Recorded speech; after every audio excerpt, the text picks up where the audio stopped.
জাতীয় থেকে আন্তর্জাতিক, প্রান্তিক জনপদ থেকে নগর চারপাশে ঠিক কী ঘটছে এই মুহূর্তে তা নিয়ে এই আয়োজন এখন চারদিক। আপনাদের সঙ্গে আছে আমি অন্যয় কর্মকার।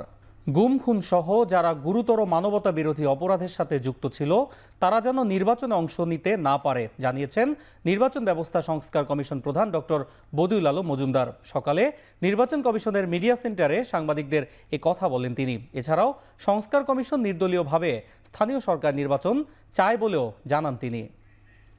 যারা গুরুতর মানবতা বিরোধী অপরাধ করেছে, ফেরারি আসামি, যারা আমাদের নির্বাচনী ব্যবস্থাকে ভেঙে ফেলার ব্যাপারে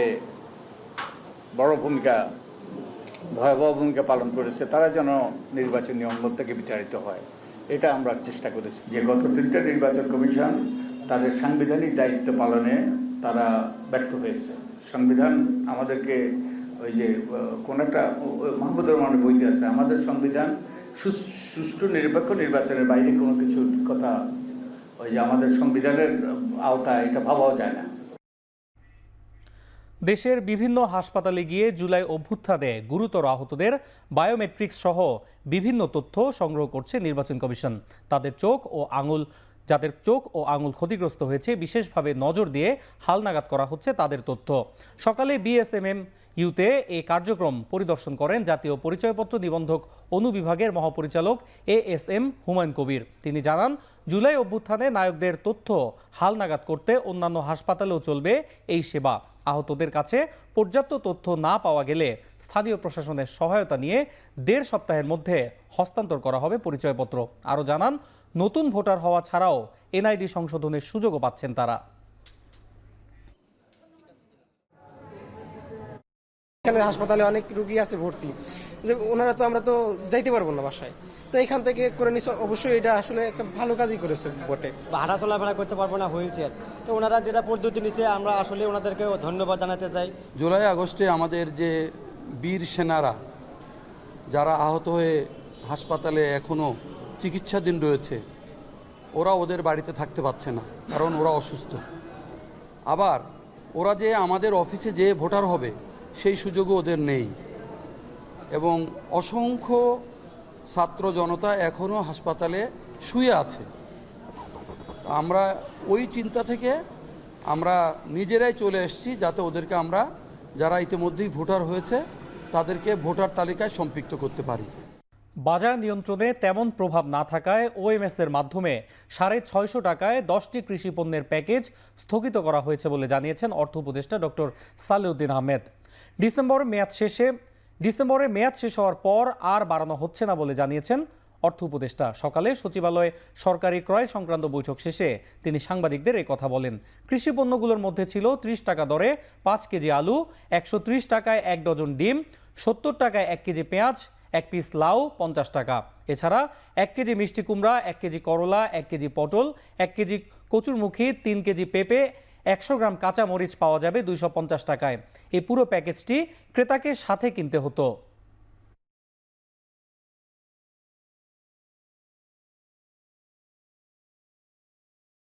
ওএনএসএরটা আপনারা জানেন, আমরা খুব ইমার্জেন্সি বেসিসে এটা আমরা করেছিলাম, ওটা জন্য স্পেশাল টাকাও দেওয়া হয়েছে।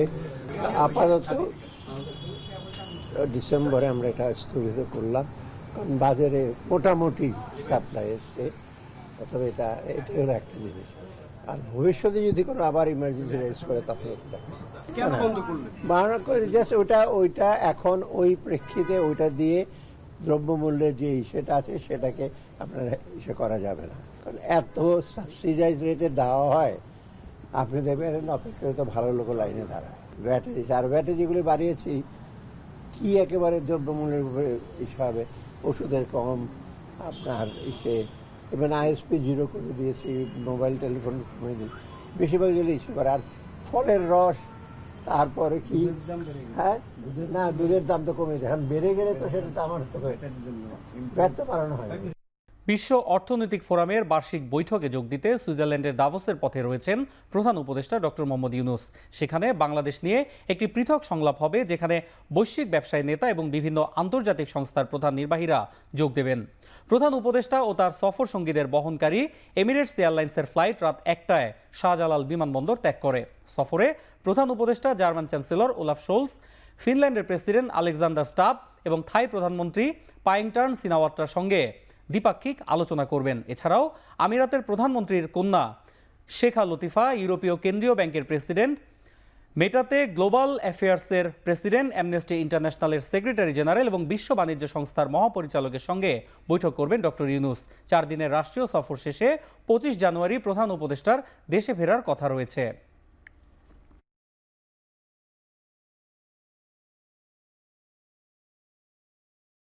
চব্বিশ ঘন্টার মধ্যে বকেয়া বেতন ও চাকরি পুনর্বহালের দাবি না মানলে বিনিয়োগকারী প্রতিষ্ঠান ঘেরাও কর্মসূচির ঘোষণা দিয়েছেন ভোরের কাগজের কর্মীরা। গতকাল দৈনিক পত্রিকাটির কার্যালয় হঠাৎ বন্ধ করে দেয়ায় সংবাদ সম্মেলন ডাকেন প্রতিষ্ঠানটির কর্মীরা। পত্রিকাটির প্রধান প্রতিবেদক খন্দকার কাউসার হোসেন বলেন, কর্মীদের সাথে আলোচনা না করে প্রতিষ্ঠান বন্ধ করে দেয়া হয়েছে। কুচক্রী মহলের ষড়যন্ত্রে মালিক পক্ষের এই সিদ্ধান্ত অমানবিক। দীর্ঘদিন ওয়েস্ট বোর্ডের আওতায় না আনারও অভিযোগ তোলেন তারা। এই সিদ্ধান্তের ফলে 1000 কর্মী বেকার হয়েছেন বলেও জানান তারা। সংবাদ সম্মেলনে পত্রিকাটির সকল বিভাগের প্রধানরা উপস্থিত ছিলেন।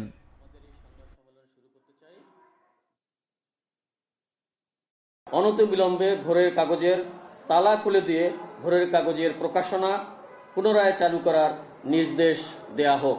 এই দাবি মেনে নেওয়ার কোনো নোটিশ দেওয়া না হয়, তাহলে আমরা আগামী বৃহস্পতিবার দুপুর 12টায় ভোরের কাগজের মালিক পক্ষের যে অফিস কাকরাইলের HR ভবন, সেই HR ভবন ঘেরাও করার কর্মসূচি ঘোষণা করছি। কুমিল্লায় আয়োজিত হয়েছে বিএনসিসি ময়নামতি রেজিমেন্টের রেজিমেন্টাল ক্যাম্পিং 2025-এর প্যারেড প্রদর্শনী। সকালে প্যারেড প্রদর্শনীর মাধ্যমে শেষ হয় 10 দিনের এই ক্যাম্প। প্রধান অতিথি ছিলেন বাংলাদেশ ন্যাশনাল ক্যাডেট কোরের মহাপরিচালক ব্রিগেডিয়ার জেনারেল আবু সাইদ আল মসুদ। এবারের ক্যাম্পিংয়ে চ্যাম্পিয়ন 6 বিএনসিসি ব্যাটালিয়ন ও রানার আপ 7 ও 8 বিএনসিসি ব্যাটালিয়ন। আয়োজনে বিভিন্ন ক্যাটাগরিতে শ্রেষ্ঠ ক্যাডেটদের পুরস্কৃত করা হয়। শহীদ রাষ্ট্রপতি জিয়াউর রহমানের 89তম জন্মবার্ষিকী উপলক্ষে গ্রন্থ আড্ডায় কথা বলছেন বিএনপি মহাসচিব মির্জা ফখরুল ইসলাম আলমগীর। সরাসরি চলে যাচ্ছি সেখানে। অনেক অনেক অনেক সমস্যা, তারপরে প্রধান সমস্যা হলো যে আমাদের লেখাপড়াটা একদম শেষ হয়ে গেছে। শিক্ষা ব্যবস্থা, শিক্ষা এটা আপনার একদম শেষ, ওটার মধ্যে কিছু অবশিষ্ট আছে আমার কাছে মনে হয় না। আপনি প্রাইমারি স্কুল থেকে শুরু করেন একেবারে ইউনিভার্সিটি, সব জায়গায় দেখবেন যে এত নিচে চলে গেছে, তার মান এটা ঠিক বলে বোঝানো যাবে না। ক্যাডেট কলেজের ছাত্র Saeed Abdullah, cadet college privileged শিক্ষা প্রতিষ্ঠানের একটা। এই দেশে কম সংখ্যক ছাত্রই সেখানে যাওয়ার সুযোগ পায় এবং এটা সরকার অনেক অর্থ ব্যয় করে, most privileged. But what about the primary schools? একেবারে সেই কুড়িগ্রামের চরের উমারির চরের মধ্যে প্রাইমারি স্কুলটা বা হাই স্কুলটা, সেখানে কি শিক্ষা পাচ্ছে, কি ব্যবস্থাটা আছে, সেটা কিন্তু আমরা অনেকেই জানি না। অসংখ্য স্কুল তৈরি হয়েছে আপনার বিভিন্ন এমপিও ভুক্তি করে, এবং কলেজ তৈরি হয়েছে উইথ অনার্স অ্যান্ড মাস্টার্স, যেখানে আপনার কোন শিক্ষক নেই সেখানেও আপনার অনার্স করে বসে আছে। দিনাজপুর গভর্নমেন্ট কলেজে যাওয়ার কিছু আগে আমার সুযোগ হয়েছিল। আমার চাকরি জীবনের শুরুতে আমি দিনাজপুর গভর্নমেন্ট কলেজে কাজ করেছিলাম। সেখানে একটা ডিপার্টমেন্ট আছে, অ্যাকাউন্টেন্সি ডিপার্টমেন্ট, যার মাত্র একজন শিক্ষক, অনার্স আছে, মাস্টার্স আছে, অনলি ওয়ান টিচার। এখন আপনারা বলুন যে এই কলেজগুলোর কি প্রয়োজন আছে? সবাই আর্টস পড়ে, BA আর্টস বেশিরভাগ, এবং আপনার যে কমার্স খুব কম ছাত্র পড়ে আজকাল, সায়েন্স তো পড়েই না প্রায়। তাহলে এই যে শুধুমাত্র জেনারেল এডুকেশনে BA পাস করাচ্ছেন, তাদেরকে দিয়ে আপনি কি করবেন? তাদের প্রয়োজনটা কি? সমাজে তার প্রয়োজন কি? কোনো প্রয়োজন নেই। এবং যার ফলে দেখা যাবে যে তার পুরো শিক্ষাটাই ব্যর্থ হয়েছে। এর মধ্যে কি হয়? ছেলেকে লেখাপড়া শেখানোর জন্য বা মেয়েকে লেখাপড়া শেখানোর জন্য ওই বৃদ্ধ মা তার জমিটুকু শেষ জমিটুকু বিক্রি করে ছেলেকে পাঠিয়ে দেন ঢাকায়। দেশের বাইরের খবর, রাজস্বিক প্রত্যাবর্তনের মাধ্যমে 47তম মার্কিন প্রেসিডেন্ট হিসেবে শপথ নিলেন ডোনাল্ড ট্রাম্প। শপথ নেওয়ার কয়েক ঘন্টার মধ্যে বাইডেন প্রশাসনের গৃহীত বিভিন্ন পদক্ষেপ বাতিল করে প্রায় 80টি নির্বাহী আদেশে সই করেন ট্রাম্প। অবৈধ অভিবাসীদের তাড়াতে যুক্তরাষ্ট্র মেক্সিকো সীমান্তে জারি করেন জাতীয় জরুরি অবস্থা। ক্ষমা ঘোষণা করেন ক্যাপিটল হিলে নজিরবিহীন দাঙ্গায় জড়িত 1,500 সমর্থককে। ট্রাম্পের মতে যুক্তরাষ্ট্রের স্বর্ণযুগের সূচনা এসব পদক্ষেপ। ট্রাম্পের প্রত্যাবর্তনে উল্লাস করছেন ট্রাম্পের সমর্থকরা, কিন্তু নির্বাহী আদেশে স্বাক্ষরের পরপরই বিভিন্ন দেশে শুরু হয়েছে ট্রাম্প বিরোধী বিক্ষোভ।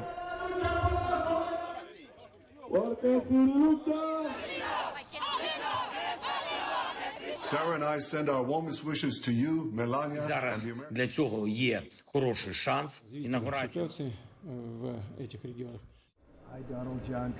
খেলার খবর, কোপা ডেল রে প্রসঙ্গ। সোমবার অনুষ্ঠিত হয় কোপা ডেল রের কোয়ার্টার ফাইনালে ড্র।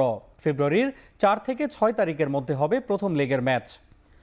রেকর্ড 31 বারের চ্যাম্পিয়ন বার্সেলোনা সেমিফাইনালে ওঠার লড়াইয়ে খেলবে ভ্যালেন্সিয়ার বিপক্ষে। লেগানেসের মাঠে খেলতে যাবে 20 বারের বিজয়ী রিয়াল।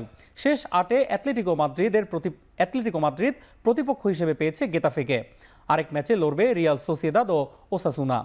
বিজয়ীরা উঠবে 2 লেগের সেমিফাইনালে।